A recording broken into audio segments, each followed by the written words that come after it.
What if I told you that one of the biggest opportunities for improving your margins isn't in cutting costs or boosting sales, but in how your departments work together? Here's the counterintuitive truth.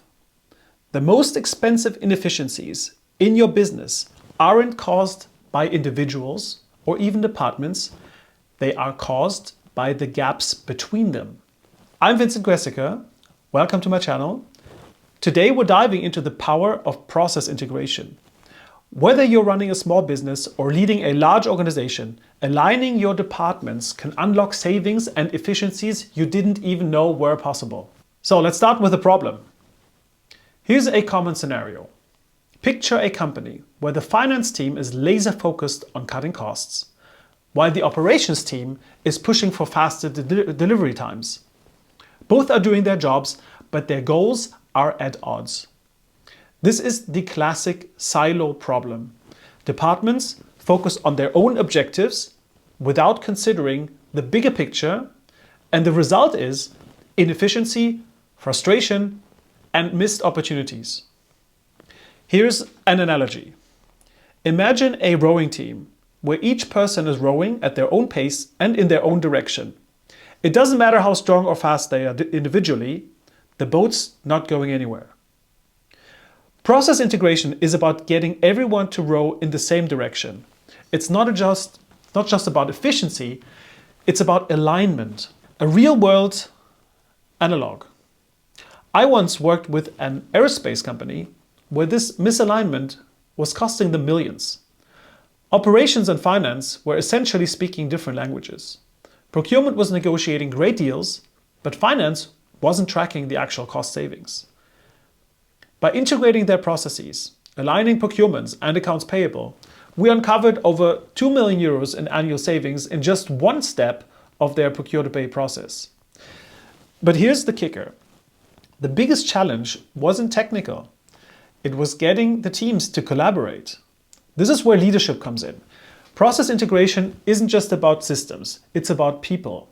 You need to create a culture where collaboration isn't just encouraged, it's incentivized.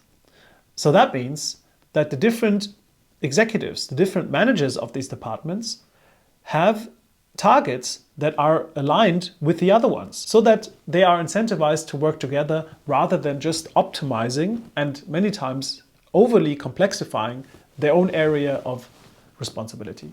So, more about the power of shared goals. How do you do this? The first step is to set shared goals. Most companies, as mentioned, set targets for departments or individuals.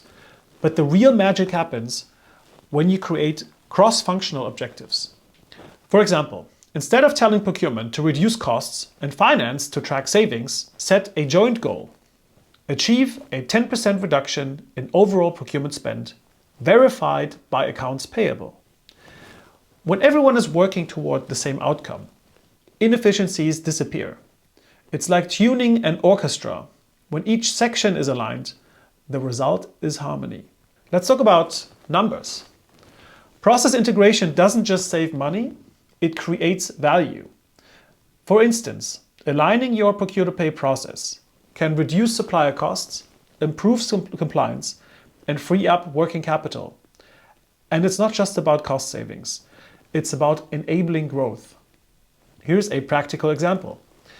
Imagine a manufacturing company that integrates its sales and production planning process. By sharing data and aligning goals, they can reduce lead times, improve customer satisfaction, and increase repeat business. That's the ROI, the return on invest of process integration. It's not just a one-time win. It's an actual competitive advantage. Here's some practical steps you can take today. If you're ready to invest in process integration, here are 3 steps to get started. 1. Map your processes. Identify where inefficiencies occur, especially in areas that cross departmental boundaries. Look at also where systems aren't integrated and a lot of manual work needs to be done, because this leads to not just inefficiency, but also higher rates of errors, which in turn cause more work. Number 2, set shared goals. Align your departments by creating cross-functional objectives. When you have a smaller company, make sure that the responsibles for the various business functions have these shared goals as well.